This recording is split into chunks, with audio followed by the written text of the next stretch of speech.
ഒരു നമസ്കാരം. പാലക്കാട് സന്ദീപ് വാര്യരുടെയും രാഹുൽ മാങ്കൂട്ടത്തിലിന്റെയും ഷാഫി പറമ്പിലിന്റെയും ഒക്കെ നേതൃത്വത്തിൽ ബി.ജെ.പിക്ക് വലിയ പണി വരുന്നു എന്ന് തന്നെയാണ് സംഗതികളൊക്കെ സൂചിപ്പിക്കുന്നത്.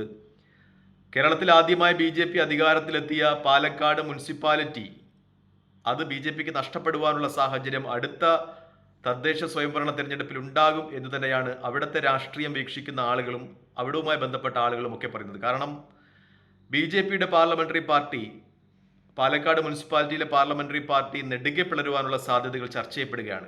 കഴിഞ്ഞ കുറച്ചു ദിവസങ്ങളായി ബി.ജെ.പിയുടെ പാർലമെന്ററി പാർട്ടിക്കുള്ളിൽ അവിടെ വലിയ പ്രശ്നങ്ങളുണ്ട്. നമുക്കറിയാം, ലോക്സഭയിലും നിയമസഭയിലും ഒക്കെ പാലക്കാട് മുനിസിപ്പാലിറ്റി വരുമ്പോൾ അവിടെ ബി.ജെ.പി ആണ് ലീഡ് ചെയ്യാറുള്ളത്. മാത്രമല്ല, കഴിഞ്ഞ 2 ടൈമുമായിട്ട് ബി.ജെ.പി ആണ് പാലക്കാട് മുനിസിപ്പാലിറ്റി ഭരിക്കുകയും ചെയ്യുന്നത്. പക്ഷേ കഴിഞ്ഞ ഉപതെരഞ്ഞെടുപ്പിൽ, പാലക്കാട് നിയമസഭാ തെരഞ്ഞെടുപ്പിൽ രാഹുൽ മാങ്കൂട്ടത്തിലും മത്സരിച്ച നിയമസഭാ ഉപതെരഞ്ഞെടുപ്പിൽ പാലക്കാട് മുനിസിപ്പാലിറ്റി കോൺഗ്രസിന് വലിയ ലീഡ് നേടിക്കൊടുത്തു. അത് ഷാഫി പറമ്പിലിന്റെയും രാഹുൽ മാങ്കൂട്ടത്തിന്റെയും ഇടപെടലുകളും മാത്രമല്ല, ആ സമയത്ത് പാർട്ടിയിലോട്ട് കടന്നു വന്ന സന്ദീപ് വാര്യരുടെ ഒക്കെ ഒരു സ്വാധീന ഫലമായിട്ടാണ്. സന്ദീപ് വാര്യർക്ക് വ്യക്തമായ സ്വാധീനമുള്ള സ്ഥലമാണ് അത് എന്ന് അന്ന് മാധ്യമങ്ങൾ വിലയിരുത്തിയതാണ്. ഇപ്പോൾ ഇന്നലെ രാഹുൽ മാങ്കൂട്ടത്തിനെതിരെ വലിയ ഉപരോധമാണ് ബി.ജെ.പി പാലക്കാട് നിയമസഭാ മണ്ഡലത്തിൽ ആകമാനമായി നടത്തുന്നത്. പ്രശാന്ത് ശിവൻ ബി.ജെ.പിക്ക് വേണ്ടി ആ സീറ്റിൽ അടുത്ത പ്രാവശ്യം മത്സരിക്കുവാൻ വേണ്ടി കച്ചകെട്ടി ഇറങ്ങിയിട്ടുള്ള മസിൽമാനായ പ്രശാന്ത് ശിവൻ അവിടെ ബി.ജെ.പിയുടെ വനിതാ നേതാക്കന്മാരെയൊക്കെ ഇറക്കി രാഹുൽ മാങ്കൂട്ടത്തിനെതിരെ വീടാന്തരം വലിയ പ്രചരണമാണ് നടത്തുന്നത്.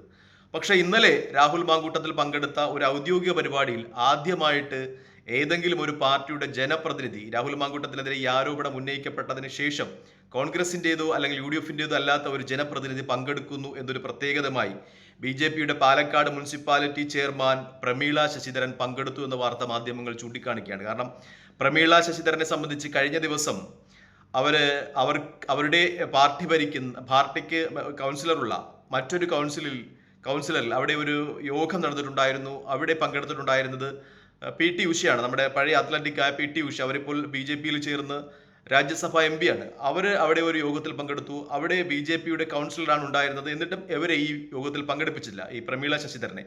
ചില വൃത്തങ്ങളൊക്കെ പറയുന്നത് അവര് വിളിച്ചിട്ടും പോയിട്ടില്ല, ബി.ജെ.പിയുമായിട്ടുള്ള ഉടക്കുണ്ടെന്നാണ്. എന്തായാലും ഇപ്പോൾ അവരെ രാഹുൽ മാങ്കൂട്ടത്തിൽ പങ്കെടുത്ത ഒരു യോഗത്തിൽ, ഒരു ഔദ്യോഗിക പരിപാടിയിൽ തന്നെ, റോഡ് വികസനവുമായി ബന്ധപ്പെട്ട ഒരു പരിപാടിയിൽ തന്നെ പങ്കെടുത്തിരിക്കുന്നു. അത് ബി.ജെ.പിയുടെ അകത്ത് പാലക്കാട് മുനിസിപ്പാലിറ്റിയിലുള്ള ഒരു ഭിന്നത രൂക്ഷമാകുന്നതിന്റെ ചിത്രങ്ങളാണ് കാണിക്കുന്നത്. രാഹുൽ മാങ്കൂട്ടത്തിൽ ബി.ജെ.പിയെ പാലക്കാട് മുനിസിപ്പാലിറ്റിയിൽ നെടുകെ പിളർത്തുന്നതിന് തീരുമാനിച്ചിട്ടുണ്ട്. ബി.ജെ.പിയുടെ ഒട്ടനവധി കൗൺസിലർമാർ കോൺഗ്രസ് ചേരും. അത് അടുത്ത നിയമസഭാ തെരഞ്ഞെടുപ്പിൽ കോൺഗ്രസിന് നേട്ടമുണ്ടാക്കും. മാത്രമല്ല, വരുന്ന മുനിസിപ്പാലിറ്റി തിരഞ്ഞെടുപ്പിൽ പാലക്കാട് മുനിസിപ്പാലിറ്റി കോൺഗ്രസ് തിരികെ പിടിക്കുവാനുള്ള സാധ്യത, യു.ഡി.എഫ് തിരികെ പിടിക്കുവാനുള്ള സാധ്യതയുണ്ട് എന്ന വലിയ വിശകലനം തന്നെയാണ് നടത്തുന്നത്. വലിയൊരു വിഭാഗം ബി.ജെ.പി പ്രവർത്തകരും നേതാക്കന്മാരും കോൺഗ്രസിലെത്തുന്നു രാഹുൽ മാങ്കൂട്ടത്തിന്റെ ശ്രമഫലമായി എന്ന വാർത്താ മാധ്യമങ്ങൾ വലിയ പ്രാധാന്യത്തോടുകൂടി തന്നെയാണ് ചർച്ച ചെയ്യുന്നത്. അതായത് ആ ഒരു നേട്ടം മുൻനിർത്തിക്കൊണ്ട് തന്നെ രാഹുൽ മാങ്കൂട്ടത്തിൽ കോൺഗ്രസിൽ ശക്തി തെളിയിക്കും. പാലക്കാട് മുനിസിപ്പാലിറ്റി കോൺഗ്രസ് ബി.ജെ.പിയിൽ നിന്ന് പിടിച്ചെടുത്തുകൊണ്ട് തന്നെ രാഹുൽ മാങ്കൂട്ടത്തിൽ തന്റെ ശക്തി പാർട്ടിയിൽ തെളിയിക്കും. അദ്ദേഹത്തിന്റെ പാർട്ടിയിലെ സ്ഥാനം ദൃഢമാക്കും. പാലക്കാട് നിയമസഭാ മണ്ഡലത്തിൽ നിന്ന് അടുത്ത പ്രാവശ്യവും രാഹുൽ മാങ്കൂട്ടത്തിന്റെ പേര് തന്നെയാണ് കോൺഗ്രസ് ഈ അവസരത്തിൽ പരിഗണിക്കുന്നത് എന്ന വാർത്തയും മുന്നിൽ മിക്ക മാധ്യമങ്ങളും റിപ്പോർട്ട് ചെയ്യുന്നുണ്ട്. അതായത് രാഹുൽ മാങ്കൂട്ടത്തിൽ പാലക്കാട് തന്റെ ഓപ്പറേഷനുകളുമായി മുന്നോട്ട് പോകുന്നു. പാലക്കാട് മുനിസിപ്പാലിറ്റി അദ്ദേഹത്തിന്റെ ലക്ഷ്യമായി തന്നെ നിൽപ്പുണ്ട്. പാലക്കാട് മുനിസിപ്പാലിറ്റി ബി.ജെ.പിയുടെ കയ്യിൽ നിന്ന് അദ്ദേഹം തിരികെ പിടിക്കും. ബി.ജെ.പിയുടെ ഒട്ടനവധി കൗൺസിലർമാർ വരുന്ന ദിവസങ്ങളിൽ കോൺഗ്രസിലെത്തും. അതിന്റെ ഏറ്റവും പ്രധാനപ്പെട്ട ഉദാഹരണമാണ് പ്രമീള ശശിധരൻ പാർട്ടിയുടെ വിലക്കുകൾ ലംഘിച്ചുകൊണ്ട് രാഹുൽ മാങ്കൂട്ടത്തിനെതിരെ വലിയ പ്രക്ഷോഭം നടത്തുന്ന ബി.ജെ.പിയുടെ വിലക്കുകളൊക്കെ ലംഘിച്ചുകൊണ്ട് പാലക്കാട് മുനിസിപ്പാലിറ്റിയിൽ രാഹുൽ മാങ്കൂട്ടത്തിനോടൊപ്പം ഒരു ഔദ്യോഗിക പരിപാടിയിൽ പങ്കെടുത്തത് എന്ന വാർത്തയും മാധ്യമങ്ങൾ നൽകുന്നുണ്ട്. എന്തായാലും തിരുവനന്തപുരത്തും തെക്ക് നിന്നും അതുപോലെയുള്ള വാർത്തകളാണ് വരുന്നത്. ബി.ജെ.പി ഏതുവിധനെയും തിരുവനന്തപുരം കോർപ്പറേഷനിൽ പരാജയപ്പെടുത്തുക എന്ന ഉദ്യമം കോൺഗ്രസ് ഏറ്റെടുത്തിട്ടുണ്ട്. അതിനവരെ ദൗത്യമേൽപ്പിച്ചിരിക്കുന്നത് കെ മുരളീധരൻ എന്ന് പറയുന്ന നേതാവിനെയാണ്. കഴിഞ്ഞ തദ്ദേശ സ്വയംഭരണ തെരഞ്ഞെടുപ്പിൽ CPIM ഇടതുപക്ഷത്തിന് 52 സീറ്റാണ് തിരുവനന്തപുരം കോർപ്പറേഷനിൽ ഉണ്ടായിരുന്നത്. ബി.ജെ.പിക്ക് 35, കോൺഗ്രസിന് യു.ഡി.എഫിന് 10. പക്ഷേ ഇത്തവണ യു.ഡി.എഫ് നില മെച്ചപ്പെടുത്തുവാനുള്ള സാധ്യതകൾ മാധ്യമങ്ങൾ ചർച്ച ചെയ്യണം. അതായത് കെ മുരളീധരന്റെ ഒരു സാന്നിധ്യം അവിടെ ഉണ്ട്. കെ മുരളീധരനാണ് പാർട്ടി അവിടെ ചുമതല ഏൽപ്പിച്ചിരിക്കുന്നത്. വളരെ കരുത്തരായ, പ്രാദേശികമായ തിരുവനന്തപുരം കോർപ്പറേഷനിൽ വളരെ പരിചയസമ്പന്നരായ നേതാക്കന്മാരെ കോൺഗ്രസ് ഇപ്രാവശ്യം തിരുവനന്തപുരം കോർപ്പറേഷനിലേക്ക് മത്സരിപ്പിച്ചേക്കും. അത് BJPയുടെ സാധ്യതകളെ അടയ്ക്കും. കാരണം BJPയും കോൺഗ്രസും അവിടെ വോട്ട് ഷെയർ ചെയ്യുന്ന ഒരു കാര്യം എന്ന് പറയുന്നത് ഈ മുന്നോക്കക്കാരായ നായർ വിഭാഗത്തിന്റെ വോട്ട് അത് BJPയും കോൺഗ്രസും ഷെയർ ചെയ്യുന്നുണ്ട്. അതായത് BJPക്ക് കിട്ടാനും സാധ്യതയുണ്ട്, കോൺഗ്രസിന് കിട്ടാനും സാധ്യതയുണ്ട്. അത് കോൺഗ്രസ് നല്ല സ്ഥാനാർത്ഥികളെ നിർത്തുകയാണെങ്കിൽ തിരികെ വരും. മാത്രമല്ല തിരുവനന്തപുരം സിറ്റിയുടെ ഒരു രാഷ്ട്രീയ സ്വഭാവം നമ്മൾ പരിശോധിച്ചാൽ അവർക്ക് സ്ഥിരമായിട്ട് അങ്ങനെ ഒരു പ്രത്യേക രാഷ്ട്രീയ പാർട്ടിയോട് മമത ഉണ്ട് എന്ന് പറയുവാൻ കഴിയില്ല. നല്ല സ്ഥാനാർത്ഥികൾ, നാടിന് വേണ്ടി നല്ലത് ചെയ്യുന്ന സ്ഥാനാർത്ഥികൾ, അത് ഏതു പാർട്ടിക്കാരായാലും BJP ആയാലും CPM ആയാലും കോൺഗ്രസ് ആയാലും അവർ വിജയിപ്പിക്കും.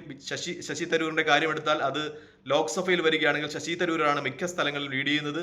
നിയമസഭയുടെ കാര്യം എടുത്താൽ അത് CPM-നായിരിക്കും ലീഡ്. പ്രാദേശികമായി തദ്ദേശ സ്വയംഭരണ തെരഞ്ഞെടുപ്പിൽ BJPയും ലീഡ് ചെയ്യാറുണ്ട്. അതായത് ഏത് സ്ഥാനാർത്ഥിയാണോ ആ നാട്ടിന് നല്ലത് ചെയ്യുന്നത് അവിടെ അവർ തിരഞ്ഞെടുക്കും എന്നൊരു യാഥാർത്ഥ്യമാണ്. അതുകൊണ്ട് തന്നെ കൂടുതൽ ശക്തരായ പ്രാദേശികമായി നിറഞ്ഞു നിൽക്കുന്ന കുറച്ച് സ്ഥാനാർത്ഥികളെ കോൺഗ്രസ് ഇത്തവണ അവതരിപ്പിക്കും. അത് BJPയുടെ തിരുവനന്തപുരം കോർപ്പറേഷൻ ആദ്യമായി പിടിച്ചെടുക്കുക എന്ന സ്വപ്നങ്ങളെ പര്യവസാനിപ്പിക്കും എന്ന രീതിയിലുള്ള രാഷ്ട്രീയ വിശകലനങ്ങളാണ് വരുന്നത്. എന്തായാലും BJPക്ക് വലിയ ചെക്ക് കൊടുക്കുവാൻ തന്നെ സംസ്ഥാന വ്യാപകമായി കോൺഗ്രസ് തീരുമാനിച്ചിട്ടുണ്ട്.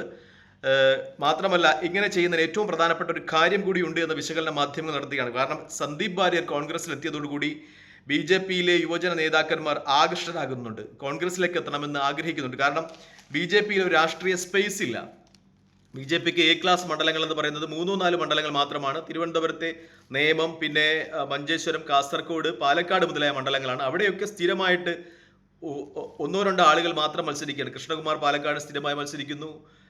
സുരേന്ദ്രൻ മഞ്ചേശ്വരത്തും കാസർഗോഡും ഒക്കെ മാറി മാറി മത്സരിക്കുന്നു. നേമത്ത് BJPയുടെ കുറച്ച് നേതാക്കന്മാർ സ്ഥിരമായ ആ സീറ്റുകൾ മത്സരിക്കുന്നു. നേരത്തെ രാജഗോപാൽ മത്സരിച്ചു, പിന്നെ കുമ്മന രാജശേഖരൻ മത്സരിച്ചു. അല്ലാതെ യുവ നേതാക്കന്മാർ പരിഗണിക്കപ്പെടുന്നില്ല എന്നൊരു പരാതി BJPയുടെ യുവജന നേതാക്കന്മാരിൽ നിന്നുണ്ട്. അതുകൊണ്ട് തന്നെ അവർ കോൺഗ്രസിലേക്ക് ആകൃഷ്ടരാകുന്നു എന്ന രാഷ്ട്രീയ നിഗമനം മാധ്യമങ്ങൾ നടത്തുകയാണ്. അതുകൊണ്ട് തന്നെ കോൺഗ്രസ് സന്ദീപ് വാര്യരെ മുൻനിർത്തി BJPയിലെ യുവജന നേതാക്കന്മാരെ തങ്ങളുടെ പാർട്ടിയിലേക്ക് അടുപ്പിക്കുവാനുള്ള ശ്രമങ്ങളുമായി മുന്നോട്ട് പോകുന്നു. മുരളീധരന് അതിന്റെ ദൗത്യമുണ്ട്. മുരളീധരൻ തിരുവനന്തപുരത്ത് ആ ദൗത്യമായി മുന്നോട്ട് പോകുന്നു. പ്രത്യേകിച്ചും BJPയുടെ ഹെഡ് ലിസ്റ്റിലുള്ള ഒരു നേതാവാണ് മുരളീധരൻ. നേമത്ത് അദ്ദേഹത്തെ BJPയുടെ അക്കൗണ്ട് പൂട്ടിപ്പിച്ചു എന്ന ഒരു ആരോപണം അദ്ദേഹത്തിന് മേലെ BJP ഉന്നയിക്കുന്നുണ്ട്. അതുകൊണ്ട് തന്നെ അദ്ദേഹത്തെ എവിടെ പോയാലും പരാജയപ്പെടുത്തുമെന്ന് BJP പറയുന്നത് കൊണ്ട് തന്നെ BJPയുടെ തട്ടകമായ തിരുവനന്തപുരം ലക്ഷ്യമാക്കി തന്നെയാണ് മുരളീധരൻ ഇപ്പോൾ പ്രവർത്തിക്കുന്നത്. അദ്ദേഹത്തിന്റെ അടിയുറച്ച രാഷ്ട്രീയ തന്ത്രങ്ങൾ ഒരുപക്ഷെ BJPയുടെ തിരുവനന്തപുരം കോർപ്പറേഷൻ ആദ്യമായി പിടിച്ചെടുക്കുക എന്ന രാഷ്ട്രീയ മോഹങ്ങൾക്ക് വിഘാതമുണ്ടാക്കാം എന്ന വലിയ നിഗമനം തന്നെ മാധ്യമങ്ങൾ നടത്തുന്നുണ്ട്. എന്തായാലും കോൺഗ്രസ് BJPക്ക് ചെക്ക് കൊടുക്കുന്നു എന്ന രീതിയിൽ തന്നെയാണ് വാർത്തകൾ പുറത്തുവരുന്നത്. പാലക്കാടും ഒപ്പം തിരുവനന്തപുരത്തും ആദ്യമായി BJP അധികാരത്തിലെത്തിയ പാലക്കാട് മുനിസിപ്പാലിറ്റി തിരികെ പിടിക്കുവാനുള്ള തന്ത്രങ്ങൾ രാഹുൽ മാങ്കൂട്ടത്തിന്റെ ഭാഗത്തുനിന്നുണ്ടാകുന്നു. BJPയിലെ ഒരു വിഭാഗം കൗൺസിലർമാരും മുനിസിപ്പൽ കൗൺസിലർമാരും അത് അനുകൂലമായി ചിന്തിക്കുന്നു. പ്രത്യേകിച്ചും BJPയുടെ ഏറ്റവും പ്രമുഖനായ കൗൺസിലർ അവിടെയുള്ള ശിവരാജൻ ഒക്കെ പോലും ഇപ്പോൾ രാഹുൽ മാങ്കൂട്ടത്തിന് അനുകൂലമായി അദ്ദേഹത്തിന്റെ ചില പരാമർശങ്ങൾ ചാനലുകളുമായി ബന്ധപ്പെട്ട അഭിമുഖങ്ങളൊക്കെ നടത്തുമ്പോൾ കൊടുക്കുന്നു. ഒപ്പം പ്രമീള ശശിധരൻ ഇന്ന് രാഹുൽ മാങ്കൂട്ടത്തിനോടൊപ്പം ഔദ്യോഗികമായി തന്നെ ഒരു പരിപാടിയിൽ പങ്കെടുത്തു. BJPയുടെ പാലക്കാട്ടത്തെ സാധ്യതകൾ രാഹുൽ മാങ്കൂട്ടത്തിൽ അടയ്ക്കുന്നു എന്ന് തന്നെയാണ് ഇതിൽ നിന്ന് വ്യക്തമാകുന്നത്. തൽക്കാലം ഈ വീഡിയോ ഇവിടെ വാങ്ങുന്നു. മറ്റൊരു വീഡിയോ കാണുന്നവരെ നന്ദി, നമസ്കാരം. ജയ് ഹിന്ദ്. വീഡിയോ ഇഷ്ടപ്പെടുന്നുണ്ടെങ്കിൽ ലൈക്ക് ചെയ്യുക, ഷെയർ ചെയ്യുക, കമന്റ് ചെയ്യുക. മറ്റൊരു വീഡിയോ കാണുന്നവരെ ജയ് ഹിന്ദ്.